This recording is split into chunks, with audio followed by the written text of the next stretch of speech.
Helen, And I'm Liz, and we're sisters scientists, and lifelong X-Files fans. and this is We Want to Believe. All right, welcome back, everybody. Welcome, colleagues. Welcome, colleagues. I had something I was going to talk about, but I don't remember what now. Damn it. That's fine. My brain is mush. I am on spring break, and I was talking to some colleagues yesterday who were saying like they like are still in, semester mode and having trouble like slowing down. And I am the exact opposite, where it's like I hit spring break and it's like someone takes my batteries out, and for a few days I'm just useless. That's good, I think. I mean, yeah, I don't know. I mean, clearly I think I need a break. I don't know. It always takes up a decent amount. Like this is when I think about all the flexibility academics have and think about, well, what if I could just take a day off when I wanted to, though? Maybe I wouldn't like Yeah, that's the spend all thing this where time people are like, oh, exhausted. you get this full month off at Christmas. And I'm like, yes, we can go catatonic because of how hard we worked during the semester. Yes. Yep. Yeah. And then do a bunch of course prep and a bunch of writing and a bunch of, yeah, like it's, Yeah. yeah. We got assigned a Um, bunch of trainings that we have to do, legit what? trainings about like FERPA and sexual harassment and all these, Oh, trainings to do, but they're long. And we were given 30 days to do them in a month that includes our spring break. So we're just like, thanks. oh, It's like come hours on. long of trainings. So Oh my gosh. Oh, yeah. yeah, that's fun.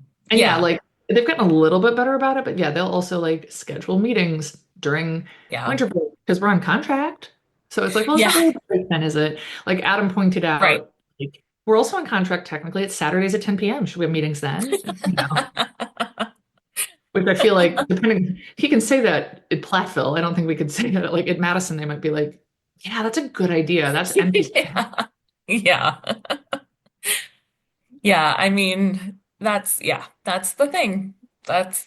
So I mean, it's good that I get various breaks in which I can completely collapse, but it might be nice to not need to as well. Yeah. Yeah. Not needing to So, collapse would be probably ideal. Yeah. yeah. Yeah. But usually like towards the end of the break, I'm like back to functioning, but these first few days are when I'm like just can't leave my house, sleep super late, Yeah. no idea what day it is or time it is or when I've Well, the showered time last. change probably didn't help with that. Yeah. Yeah, no, the time change did not help with that. Yeah. Yeah. Have you been enjoying the increased sunlight? I know you feel very passionately about being Most anti-winter. Mostly, yeah. It is weird, nice having lots more sunlight and good weather because then I miss Archer. So, Oh. because he's the one who's supposed to tell us when it's spring because he would lay on the pavement and that's how we know when he lays on our cement patio. Oh. That's how when so I'm like, I don't know if we're gonna know when it's spring without a dog to lay on the pavement. Oh. Talking about bringing another greyhound over just as like a tester and just exposing him to the pavement and being like, what's he doing? Is it okay? No, all right, take him away. So I mean, I've got a dog that's beige and about Archer size, and as bad as he was in his younger years, I don't know if Archer was ever as bad as Gatsby is. no, not I mean, he did eat no. walls. He kept that up nearly his entire life. We just Really? outsmart him by blocking the walls near where his dog beds were. Oh, really? Yeah, he would chew holes in our like flat walls. Oh my It's a God. hobby he engaged in his whole life. It's the problem with being so pointy. He probably just had to like lightly graze it and Yeah. he'd cause dents. No, he messed up his teeth from all this chomping. Really? Yeah. Yeah, not so much on the walls, but because he wants when we were like, oh, he's supposed to be crated, they say like at first. And mo our Yeah. other dogs like liked being in a crate and it was fine. He didn't, and we were at first like trying to get him to adapt to that, and we didn't have the whole house dog proofed. And then we were like, okay, well, we'll just like shut him with a door, and he's still with the other dogs, and he's not in the crate, but he's like not in the full house. Right. He chewed on the doorknob handle in such a way that he locked the door, and we had to like take the doorknob off to get into the room and let him out. Really? I don't remember that. Yeah, our doorknob has tooth marks on it. Really? Yeah. Yeah. Oh my God. Yeah, so he's quite bad in his way. He didn't eat things the way Gatsby eats things. He was Yeah. pretty good about leaving our food alone. Yeah. Yeah. Well, I mean, if you want a big beige dog to test whether or not it's spring, I can accommodate. And does he You can know? keep him for like as long as you want too. I mean, Oh, you just want to, hang on to him for a few days. That would be great. he's very cute. He's the cutest dog ever. So He is, yes. how's that For going, his, Tom? thank God for him, Yeah. that he's so cute. Yeah. Did you watch this week's episode? Yes. Oh, no, Did I you? did too. Oh, I good. did too. Okay. All right. But I wasn't sure because so we're talking about Jose Chung's from Outer Space, and you had said you were going to watch it too. And so I Yeah. wasn't sure because technically it's my week. Mhm. So I I did was watch just, it. oh, Yeah. okay. Okay. I watched it and didn't take a lot of notes. I did Yeah. take notes, but this was not oh, I don't want to take notes about this shit sort of a thing, like my last episode. Mhm. Um, this was I've never really liked this episode, and so I want to try to like legitimately watch it. I'm not going to take a ton of notes, sort I of think that thing. makes sense. Yeah. Yeah. So I was trying to not be too critical and just kind of watch it as I would another episode of Yeah. something. Yeah. Um, and I liked it more than I remember liking it, but not, but there were a few things I think that bothered me, like the Jose Chung, the man who's from outer space or is writing the book from outer space. Um, he really annoyed me. I think that is what has stopped me from enjoying the episode in the past. So I was reading about this episode and just very quick thing. This author, Jose Chung, who's like a bestseller, is interviewing Scully because he's writing this book from outer space about this incident that Mulder and Scully investigated. And so that's sort of the framing of the episode is their conversation. What I read was that they had him like base his characters like mannerisms and voice and stuff on Truman Capote. Oh, interesting. Yeah. Huh. Yeah. I was just thinking about Capote because I was doing a crossword puzzle and the clue was the name of the play about Capote, which I didn't realize there was a play about There Capote. was like a movie recently, wasn't there, about like some women? I don't know. Yeah, I'm not. Apparently it was named True, Oh, I Tru. didn't know that. Okay. Yeah.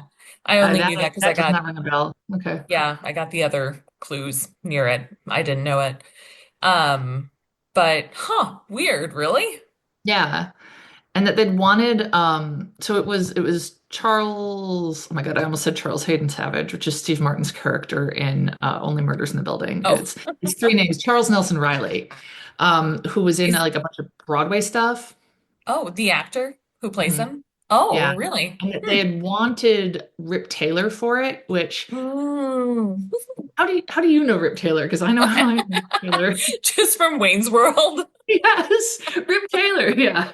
So Yeah. Wayne's World 2, the second Wayne's World 2 reference, 2 weeks in a row now, because of course James Hong was in Wayne's Oh, World 2 as yeah. Cassandra's dad. Yeah. Um, when Rip Taylor is going to be at their music festival. Yeah. Yeah. He's That's going to put on a concert. Yeah. that's the only way that I know him. Yeah, I know. Same. And So then I I feel like think he's familiar or he's watermelons are involved no, with you're Rip thinking of Taylor. Gallagher. Oh, why am I confusing them? Okay, so in that same scene in Wayne's World 2, Oh, when he says Rip Taylor, this isn't watermelons, but it somehow seems the same in my head. We see Rip Taylor throwing confetti in the air, and so what's happening is Wayne is telling someone about this concert he's throwing, and he's just making it up on the spot, but he's pretending like he isn't, well, obviously. And he's like looking around and he sees somebody in an Aerosmith shirt and somebody in a Pearl Jam shirt, and he's like, oh, someone's like, who will be there? Aerosmith and Pearl Jam. So he's like looking around and then he sees Rip Taylor or somebody who looks like him throwing confetti and he's like, Rip Taylor, Rip Taylor's going to be there. And they're like, who else? And then he looks over and sees an old man fashioning a kayak out of a log, and he Yeah. goes, "An old man fashioning a kayak out of a log," and they're like, "What?" And he's like, "No," and then names another band. So, is it the kayak and the log that's making you think I of don't water? know. The confetti, maybe? Confetti? I feel like the confetti and the using an instrument to hack at a log maybe Yeah. combine into something similar to Smashing. smashing a watermelon. Yeah, maybe. Yeah. I also think I don't know. So that was what I knew about Rip Taylor. So what he's known for, I don't know because all I thought was smashing watermelons. So Oh, I think him and Gallagher are both comedians, yeah, they're maybe? both yeah, he's a comedian. Yeah. So Okay. is Okay. Gallagher, I guess. Although I feel like people I trust don't find Gallagher funny, but I also kind of feel like smashing watermelons is funny. So, Huh. I my only and maybe I'm getting confused because the episode of The Office where they ha have watermelons that end up smashing. I don't know. That's my oh only God, when Dwight is pretending it's a baby for training. Oh no, actually. I was although I show that clip to my physiology class. Oh, it's almost time. And not the one earlier in the episode, so where Dwight is helping Michael prepare for the birth of Jan's baby by pretending that he's pregnant and has like a Yes. watermelon. Yes. That's what I show them because in physiology, I have everyone watch like an actual childbirth video, and then Okay. that's like the palate cleanser is then watching. I say, we're gonna watch another one now, and it's Dwight giving Yeah. birth to the watermelon. That's So, awesome. That's awesome. yeah. You don't tell them you're just like, we're gonna watch a second one and then you play Yeah, that. yeah. That's great. Thank you. Um, so yeah, so Gallagher's Jose. Gallagher's a Oh, comedian, and so is Rip Taylor. okay. And I feel like what I know of Rip Taylor, I could kind of see him in that role, but I really don't know much about him. Confetti, Yeah, I guess, I I think. guess. Or that Yeah, was just in Wayne's World 2 and it's tricked us both. yeah, yeah. And the thing is Um, with the podcast is you don't want to over research, you know? yeah. You know how everyone loves those non-researched ones like cereal and Yeah. Yeah. You know, they're always like, what's with all of these facts that you dug yeah. up? You know? Why don't you just make some guesses? I have been listening to Chameleon Oh my on your God, yeah. recommendation. Which we talked about, yeah. Yes. I don't know if we talked about it independently or if we talked about it on here. But I don't know. But I've been listening to the podcast Chameleon and recommended. I've been listening to the Dr. Miracle season, which is Oh, that's the newest one, which I haven't listened to. very upsetting. Mm. I mean, in a way you know is coming. Like any of the ones where people are pretending to be medical professionals but aren't and suggesting all sorts of, Oh my God. wackadoo sorts of treatments. And I actually, speaking of physiology, I think I'm gonna find another podcast related to science that is not as upsetting to I thought give you were people going a to say choice. besides ours. Oh, um, that this would be upsetting for a whole different reason if you were one of my students. I feel like They could be listening. We don't know. I Mine, don't know. yours. We don't know. We don't know. No, it's public. That's the thing. Our names on it and everything. Yeah. Yeah.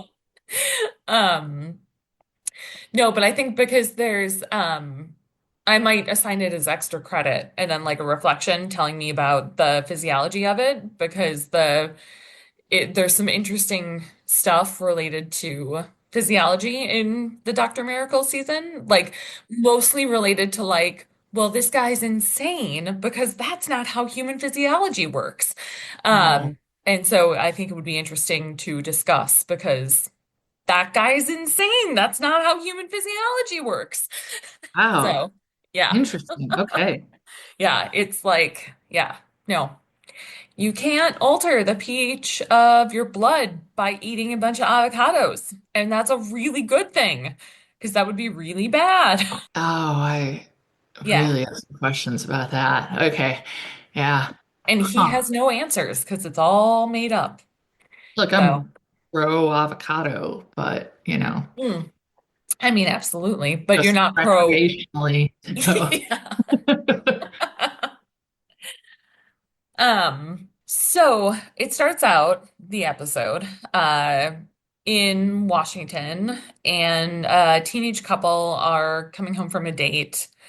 And they're suddenly stopped by a UFO and captured by a pair of gray aliens, like the very typical looking, you know, Phrase. Yeah. yeah.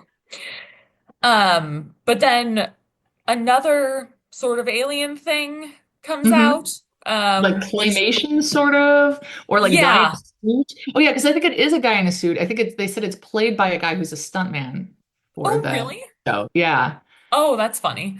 yeah, Um, and the gray aliens then start panicking themselves, and I missed writing down what it is they say to each other, but they start then like talking in English. yeah. They're speaking English. They call each other by like normal names, and they're Yeah, like, what the hell? They go, "Who the hell is that guy?" And yeah, everyone's yeah, like, yeah, "Oh, yeah." And they kind of all get abducted. yeah. And so this is from the framework of Scully telling Jose Chung about this case. Well, that's how it opens. Oh, you're right. That is the Yeah, opening. Sorry. yeah. But then yeah, then after the intro, Jose Chung, the author, who apparently Scully really likes his books, they're Allegarian talking. candidate, which is like a Yeah, Manchurian candidate and the cabinet of Dr. Caligari combined. And so, yeah. yeah, yeah. Um, and so he's writing this book and wants her notes on that. Um, and so she starts telling him about the case, and then he fills in um like information for her based on some of the other interviews he's given, essentially. And there's like a lot of layers to it where Scully will be telling it. And for example, the girl is found and they get her under hypnosis. And so then we are now seeing what Scully is telling him, but then we're seeing what the girl is saying is happening during her hypnosis. We're seeing that from her perspective. And because at first they think that she was raped by this guy, and they later, I guess, they do determine that is not the case. Yeah, yeah, Yeah. Um, and yeah, so she in her hypnosis describes like classic alien abduction. And it's worth noting that the lead alien is like speaking directly into her brain and says, like, this is for the good of your country. And she says, I don't like what he's doing. He's erasing my memories. right. Um, and and I think honestly, this might be getting at another reason why I've never been crazy about this episode is because I find the narrative arc of things kind of confusing because of that. Oh, it's so confusing. Oh, Absolutely. oh, okay. Oh, good. Good. It's not just me. Yeah, no, I mean, I think it's kind of deliberate. Like they say at the end, Scully's like, I know that's not much resolution, but it's more than some of our cases, which Yeah. is, I was thinking, true. Yeah. Yeah, it's because there's a scene towards the end where Jesse Ventura is talking to Mulder, and he's a man in black, and he says what I think is sort of the central idea of the episode, which is that if the government is faking alien abductions, then sometimes they will reveal strategically that these alien abductions, certain ones are fake, and they reveal it in such a way that it seems so absurd as to discredit that person. And because all of the details of this episode are increasingly insane. Yes. Yeah. Which was amusing watching it this time around, but I also like felt without taking super detailed notes, it made it very hard for me to now be able to relay what happened, even though I Gotcha. watched it earlier today. Like I Gotcha. could Yeah. not entirely follow what was happening. So I watched it just like an hour ago, and I'll say 1.1 speed, highly recommend for a good Oh, episode. 1.2 speed for an episode you're just trying to get through. Anything okay. beyond that, we start getting into crazy territory. But 1.1 speed is just like, I get impatient. That's just Yeah. like, I think that's my natural speed, 1.1. So yeah, that's how fast I talk or something. Um, So would that mean if someone slowed me down to point 0.9, I'd be normal? Anyway, I think the Well, math, I think yeah, the math maybe. is wrong. Well, wouldn't it just be one? Why would it be 0.9? Oh, no, because I'm on one. So you watch me in reality on Right. one. You videotape me. Oh, And sure. then yeah. Oh, yeah. Yeah, that Yeah, it'd makes be like sense. point 911 or something. Yeah. Yeah, I think that adds up. Yeah. Anyway, so basically she sees this one alien abduction scene, and then so Scully's kind of like, well, both the kids say they were abducted by aliens. Um, or one of them says that, and the other counters it with, no, the boy's story about being abducted by aliens is completely different. And then they show the two human children, the teenagers, the boy and Yeah. girl, um, in a cage, kind Right. of. And then next to them in the cage is one of the gray aliens. Right. And they're And like, he's like rocking kind of back and forth this isn't and saying, happening. This is not yeah. happening. And And then starts smoking. he's smoking a cigarette. Yeah. Yeah. Which is hilarious to see. And then, um, yeah, they see that like that red light that the guy in a suit, the second alien that showed up, like kind Right. of them out of the top of their cages. Um, and so ultimately it's kind of like, well, this is just these two kids. And then they find out there was a third witness, Rocky. And I think once Rocky starts telling his version is when I'm really into it because it's Yeah. just so insane. Like everything from there just starts layering on with like, you can't, like you said, you can't even explain it narratively, sort of. Yes. Yeah. Which is why I think actually this was a good one for us both to watch to more discuss because I can't explain it narratively, really, Yeah. without being like, and then, but this was inside it, like, but Yeah. also I want to interrupt because so I was watching this during lunch today and Zach came home for lunch and he was like, is that Jesse Ventura? Yeah. Why do people know who that is? Because people watch wrestling, not us, but other people. But you knew who that is. I watch X-Files, and I know, and because I was more aware of politics younger, because I'm older than you, I think. Oh, right. He was, He was that's he right. became governor of Minnesota like while I was in college. Oh, really? Yeah. Or maybe Weird. not became, but was. Yeah, I think it was around, it was while I was in college. So Oh, weird. like I could Yeah, vote okay. and stuff. Not in Minnesota, but I was more aware of it. Um, That's true. Yeah. Zach could also vote, also not in Minnesota, but Wisconsin. So we're getting closer. closer. Yeah. Yeah, Jesse the Body Ventura. How do I know that he's the Huh. body? I don't know. It's just one of those things. Huh. I I also mean, once watched like a long documentary on Nature Boy, Ric Flair. I don't know who that is either. Is that a wrestler? Yes, good context clues. Okay. No, it'd be funny if he was like a naturalist. No, you'd recognize him. He has like bleached hair and it's long and he's 80s. Look him up. He What's his doesn't name? look like Nature Boy Ric Flair, RIC. He doesn't look like someone who'd be called Nature Boy. Huh. Um, yeah, if you look at like the older pictures of him, Oh, okay. Yes. Yeah. yeah, Oh, interesting. What did you learn I don't about remember a him? single thing because it was like Okay. 15 years ago that I watched it, maybe. Maybe not Do you quite that. remember being left with like oh, he seems like an okay guy, or like No, ooh, no, that no, wasn't my no. impression. I Okay. don't think it was like he's horrible. Um, Okay. I watched a really good documentary series on where those people that fight with the sticks. We did that once. We fought with the sticks. You don't mean swords, do you? No. Okay. The metal sticks that are pointy on the end, the Do you handles. mean No, like eskrima?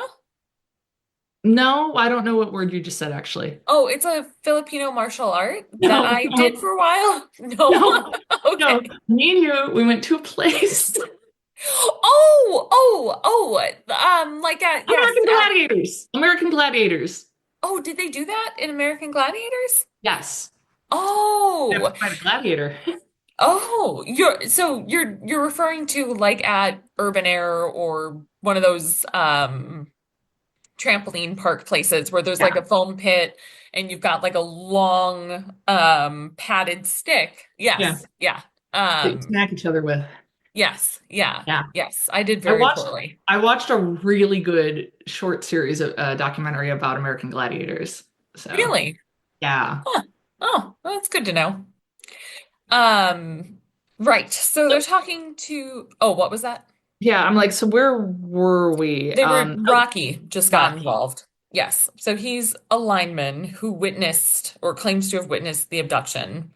And he turned his account into a screenplay and is saying that, he is taking it very seriously, what he saw. And he tells Mulder and Scully about men in black essentially coming to visit his house.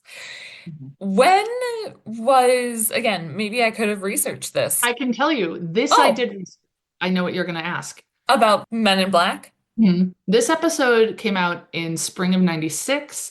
Men in Black came out summer 97. Oh, okay. Oh, really? Mhm.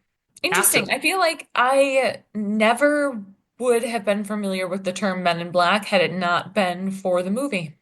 Same. Hmm. Same. Okay. Because, yeah, although this came out beforehand, I wasn't watching it beforehand because I kind of caught up to X-Files a little bit later. So, Right. yeah, Yeah. so by the time I saw it, I was well aware of the Will Smith movie. Yeah. Yeah. No, I never would have but I mean it is a phrase. I do know that. So, yeah, these two guys pull into the garage in like an old car. The garage door shuts behind them. They threaten him. This is the part that, I mean, I always think of this scene. I Yeah. assure you, it was only the planet Venus, like convincing him if you saw a light in the sky, it was the planet Venus, and how humans don't even understand how the eye turns two-dimensional images into the 3D world we call perception. And you are arrogant enough to think you know what you saw in the sky, and how they claim that Jimmy Carter saw a UFO and it's been proven it was the planet Venus. So Yeah. I Yeah. love Jesse Ventura's whole thing about the planet Venus. I love it. I, as I have said, have barely watched this episode very often. But yet anytime someone mentions the planet Venus, that is what I think of. Yeah. Yeah, I know. I feel like whenever I see planets in the sky, I want to tell someone that, like, I see Yeah. Venus, even if it is the planet Venus or some other planet. So, Right. Yeah. yeah. Um, and I don't know, we also don't get a whole lot of, well, we do get a lot of Mulder and Scully, but I feel like there aren't a lot of actions but or scenes, whatever, of like between them. Yeah. Um, And I mean, some of the Mulder and Scully we get is from Jose Chung telling Scully about other interviews he did in which people told him about encountering Mulder and Scully. So it is right. really fun seeing them acting as someone else has described them. Um, Right. because Like there's, at one point they do find an alien body, or yeah, so it appears. And they talk about like how the agent's hair was like unnaturally red red, and but a little too red, if you know what I mean. And yeah. the other one had such a like dead expression and like, yeah, because that is being told by this kind of nerdy kid who I can't remember his name, or like young man, and he is the one who found the alien body, I Yeah. think. Hmm. And so he's talking about how two men in black, one of them masquerading as a woman, which was Scully. Right. And so he thinks Mulder and Scully are men in black, and they show Scully threatening him, like, don't you tell anyone about this. And then Scully is telling Jose Chung, we invited him to the autopsy. Yeah. Like, Yeah. Blaine, I think his name Lane, is. yes, Yeah. yes. And yes, he was the one who had found the body. And he like breaks into the autopsy, with a video camera in an attempt to like, he's shouting no more Roswell Posing. or something like that. Yeah. And, Like, oh, you have a video camera. Great, let's use this. yeah, yeah. And then it eventually, we see Jose Chung showing Scully the tape, and it's been like altered in such a way that it makes it, they cut out important information. And it's Stupendous Yappy. yes, the stupendous Yappy is like the host of the tape that he ends up with. And he was from Clyde Bruckman's Final Repose, where he was the one brought in to help research it and thought Mulder was a skeptic. Right. Yes. Yeah. Yeah. Another episode I've that people love that I've never been that crazy about. I mean, I like most of that episode, but the ending is so depressing that it sort of Yeah. colors it for me, that it's like I can't get Yeah. into it when it's going to end with that guy killing himself. Like I Yeah. just real and sad and pointless kind of. So Yeah. Yeah. yeah. But yeah, a lot of it is funny. This one, Yeah. I think, I mean, although there are some serious moments in this one, I think overall it is a lot more light Oh than yeah. I've Yeah. Darwin's Final Pose. It's written by Darren Morgan, which is the same writer. And this is the last thing he wrote for the X-Files, but then he Oh, also wrote, because there was a show, do you remember the show Millennium? I never watched it, but it's also no. Christopher. And it Oh. was started in that fall, I guess, fall of 96, and then ended in 99. And he did an episode of Millennium called Jose Chung's Doomsday Device Oh. that same actor was in playing Jose Chung. So like there was like a shared universe. Huh. Oh no, I had no idea that existed. I knew Millennium existed and I knew there was some crossover, but I didn't know that detail. I looked Huh. it up. Weird. Yeah. So another guy we mentioned who like, yeah, it's one joke, but I was amused by it.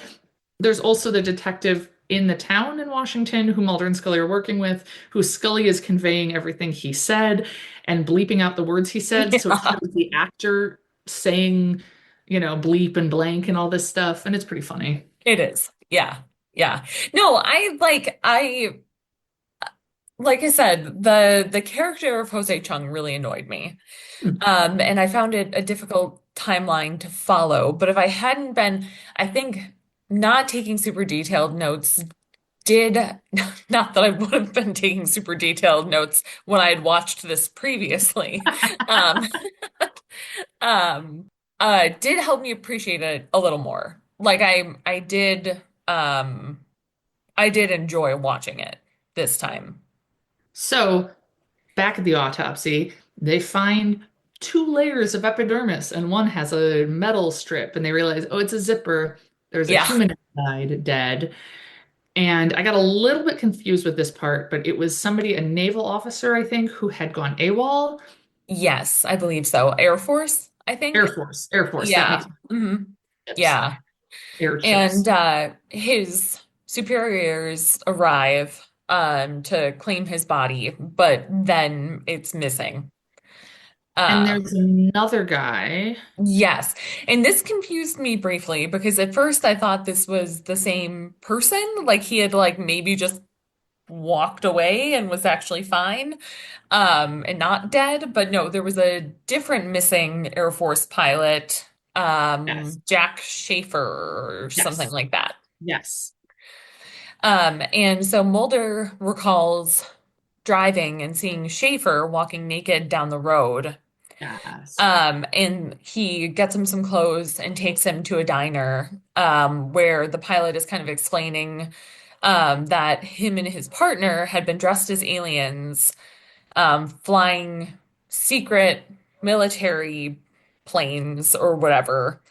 Um, and so he and his partner and the two teenagers they think were abducted by real aliens in a real UFO, but they had been dressed as fake aliens. I should also mention Rocky, the witness who had the men in black come to him, also told us the name of the like monstery second Oh alien yeah.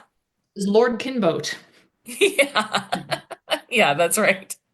And oh God, we also skipped my favorite scene, which was it's being told from the perspective of was his name Blaine, the kind of nerdy teenager who Uh-huh. thinks and Scully are men in black. He's the one who found the alien body, and he talks about how Mulder was like quiet and didn't speak at Oh, all until he saw the alien. And then they show Mulder when he finds the alien, just this scream, this ah! And I don't know. yeah, I it's laughed out great. loud. It was so Yeah. good and unexpected. Yeah. Yeah. Yeah.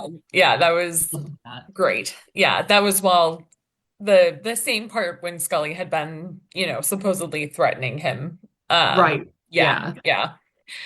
yeah. And so And then again, I'm not sure how we get here, but so Mulder had taken Schaefer to the diner, but then the diner had been telling a different story to Chung Because he was in that, town later.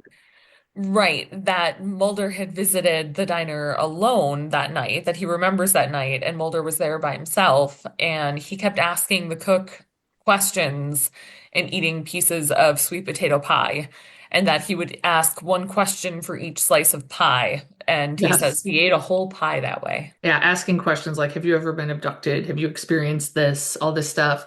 And in the scene with, is it Jack Schaefer? Is that his name? Yeah, Where the Mulder and pilot. him are, yeah, where the pilot, where Mulder and him are talking in the diner. First, they briefly show him playing with his mashed potatoes, which is a reference to Close Encounters of the Third Kind, where there's, Oh. I know it enough that I know it's a reference, but I've not actually seen that movie.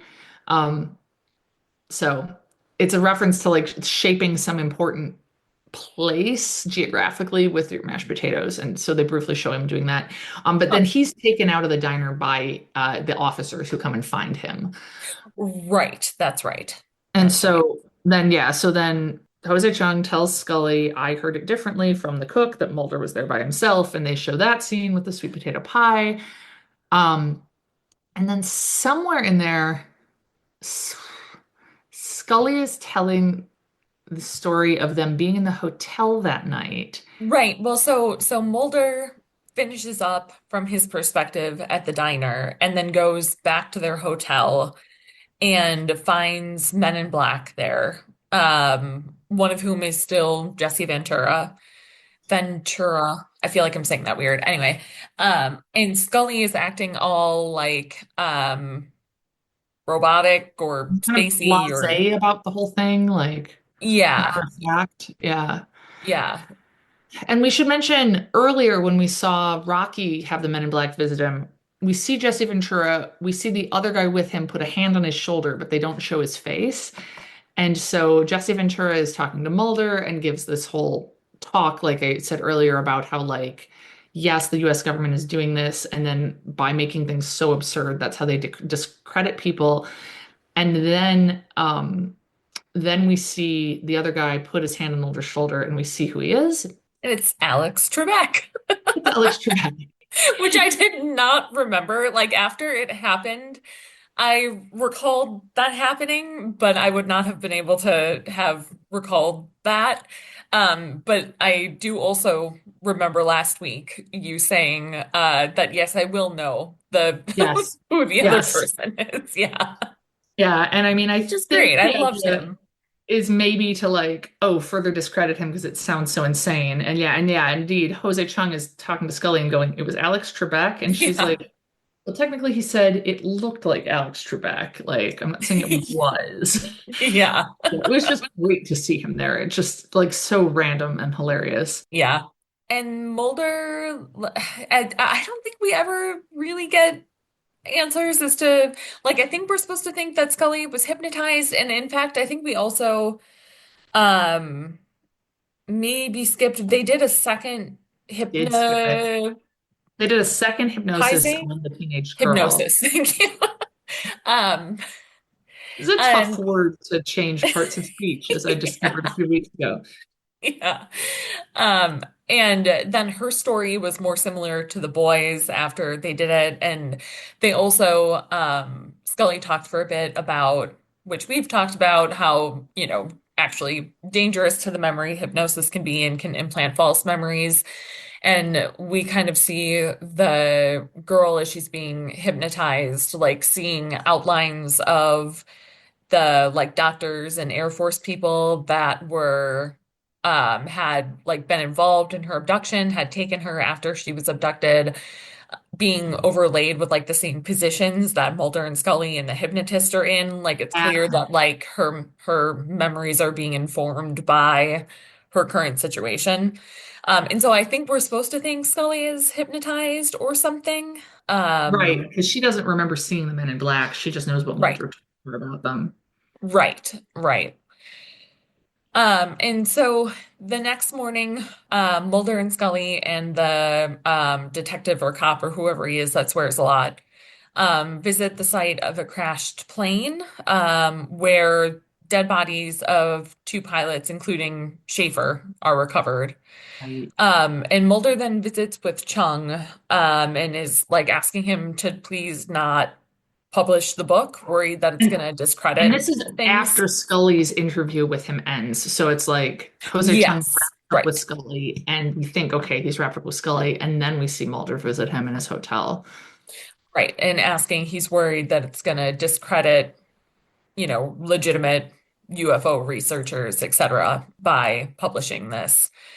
And he publishes it anyway because we see Scully reading it in her office during like the kind of closing wrap up. And I've read, and it also makes sense to me, that the cover of it is meant to very deliberately echo the cover of the book Communion. Yes, which we've talked about probably over a year ago.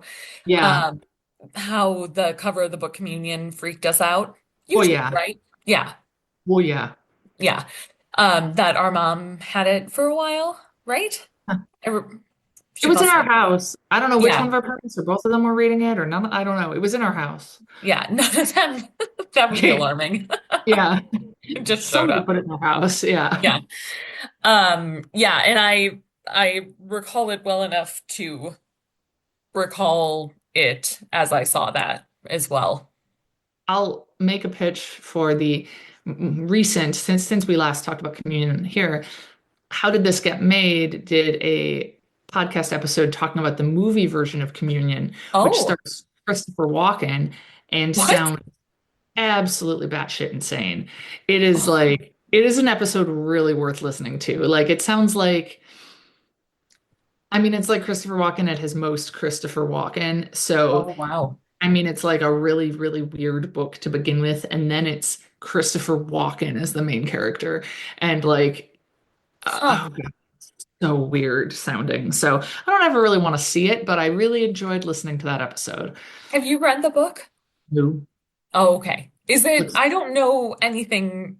Is it supposed to be scary? Is it supposed to be good? It was very popular Okay. and like very, very popular. And Whitley Schreiber, the author, maintains that it's nonfiction, sort of. What? Oh yeah, yeah. Wait. Oh yeah, it's about him. No. Yes. Oh, I think that's no. why it was so scary, is it might Yeah. have even said on the cover or somewhere that it was nonfiction, but Uh, then it later he was forced to have it reclassified as fiction, but it sounds like it still sold really well. So it didn't go down like a million little pieces where with the James Frey book that had to get right. reclassified as fiction. Um, Did I ever tell you about how I accidentally confused James Frey or James Fry? Is I don't look, don't okay. trust pronouncing words. With Richard Feynman? Oh my God, that is so much more extreme than mixing up Gallagher and I almost said Ric Flair. God, names are hard. Rip Taylor. Um, Rip Taylor, yeah. Uh, Um, yeah, because I think I I don't know. I don't know how it happened. Richard Feynman is a physicist, yes, correct? And yes. I think we were living together and you were reading a book about him. And Mm. I think maybe you also had A Million Little Pieces. I Like, I did own think it this around was, then. Yeah, yeah. Because I'd yeah, read it before we found out that he lied a bunch. right. But then I remember working in a lab, and my boss and like one of his colleagues talking about the fact that he had lied. Oh And I can't no. remember what happened exactly, but I said something and like no one questioned it. But I realized after I said it that I think I was thinking of Richard Feynman for some reason. And yeah, so I did it like two people, not just in my Oh head. my God, that's amazing. I mean, okay, if you haven't read books by either and you see it's a man's name that's common and then a last name with F, E, and Y in it, That's what happened, I think. I don't think that's the most insane thing. Thank you. Yeah. Yeah. I probably shouldn't have said anything, would have been the best course of action, I especially considering I had not read either of them. Um, but get it though. Yeah, yeah, you're like, I oh think yes, I know you know about what this. happened? I think I also saw it because of a million little pieces. I think I assumed it was about physics in some manner. Oh, well, especially Feynman did particle physics. Right. See? Yeah. Anyway. There's a line between Feynman Yeah. and Frey. Yeah, okay. Yeah. Um, so Scully is reading the book, and we get some voiceover by Chung describing kind of the fates of the people in the episode. Like Rocky has moved to California and started a cult. And specifically regarding or, Oh, based on, Lord Kimbo. yes, Lord Kimbo. I forgot to mention also that Lord Kinboat in his spaceship took them to inner space in the center of the Earth Oh, was Rocky. that's right. And so we see Rocky talking to his like devotees and his cult about like he has like a diagram of the Earth and showing what happens when you get to the center and like achieve all this knowledge and says, but you have to watch out for the lava men and the lava men. Um, And Blaine has replaced Rocky, and is now working as a lineman. And I forget the rest, but I know, well, the teenage girl, I think, is like he says is gonna take her concerns and like channel them into trying to make our world better. And so we see she's Yeah, got some like, aspirational posters and, like Amnesty um, International and Greenpeace and stuff like that, right. like making our world better. But he also describes Mulder as a ticking time bomb of insanity, which I Right, because appreciated. he gives fake names because it's in his book. So he gives fake Right. Mulder and Scully. And Scully's fake name was Diana Lesky and Reynard Muldrake. And does Diana Lesky ring a bell to you? Did we use that in something? Oh, maybe. Do you remember when we made that movie when I was in college and I was in grad school because I had keys to buildings and kind of gloss over it a little, but we decided to make like a monster movie. Yes. Yes. Was Was your that my character? name? I think that was your character's name. Yeah, because yes. Yeah. This is, I kind of totally forgot about this. Yeah, it I involved like think the one thing that has stuck in my mind about us making this movie, you know what I'm gonna say? Yeah. meter. The meter? Oh no, no, that's right. That our friend Connie had a something she was holding. What? She was holding something that was supposed to be some sort of meter that would detect ghostly activity, and then whatever it was we had as a fake one, we didn't even remember to bring with us to where we were filming. And we had so she I think was using either her phone or a calculator, and she just says real seriously with we had no other mentions of this meter anywhere in it, we just thought Yeah. we should have a ghost meter, and she just goes seriously, my meter just jumped 2 points, and so I still think about that all the time. Yes. My meter just jumped 2 points. Yeah. Um, I was thinking of our friend Andy was supposed to be like the person that was like attacked or something. And we were filming a hallway and he was like in a classroom and then like threw his body like across the hallway. He was supposed to have been like pushed back by something, but he did it like It was amazingly. hilarious. I completely forgot about that. Yeah. I honestly remembered also that the monster, we like we weren't able to do what we'd hoped. And so the monster was like my Pikachu pillow on top of someone's head with a blanket, With what? You cut like out. kind of a blanket or like poncho over it. Oh yeah. And so like the ears of the Pikachu, like in shadow, did make it a little bit creepy. Yeah. I am looking at that Pikachu right now. Oh, wow. Man, how old is that guy? Been through the a lot. Ringer. Yeah. I think I got that pillow probably somewhere around the year 2000, 2001, something like that. Wow. It's like a 23-ish, conservatively 23-year-old pillow. Wow. He's looking great, Is honestly. he Yeah, take a look at him. good? Let me see. I mean, like, look, does he look brand new? No, but he's doing well. Oh, yeah. Yeah, that's pretty good. Yeah. Yeah. My kids have Pikachu pillows. I will have to track, maybe they have a longer time span than most pillows. Yeah, he's gone through a lot, including like, a laundromat washer. So, Yeah, that's pretty impressive. yeah. Yeah. So that's Jose Chun's from Outer Space. Yeah, and now I really want to go find our movie. I Yes. swear I must Yeah. have like a DVD copy of it that we burned off of our camcorder somewhere. Yeah. Yeah. Yeah. Let me know if you find it. I was gonna say let us all know if you find it. And then we'll just But like see if we can trick people into just describing that as like a fake X-Files episode one day if we don't want to watch the actual episode. yeah.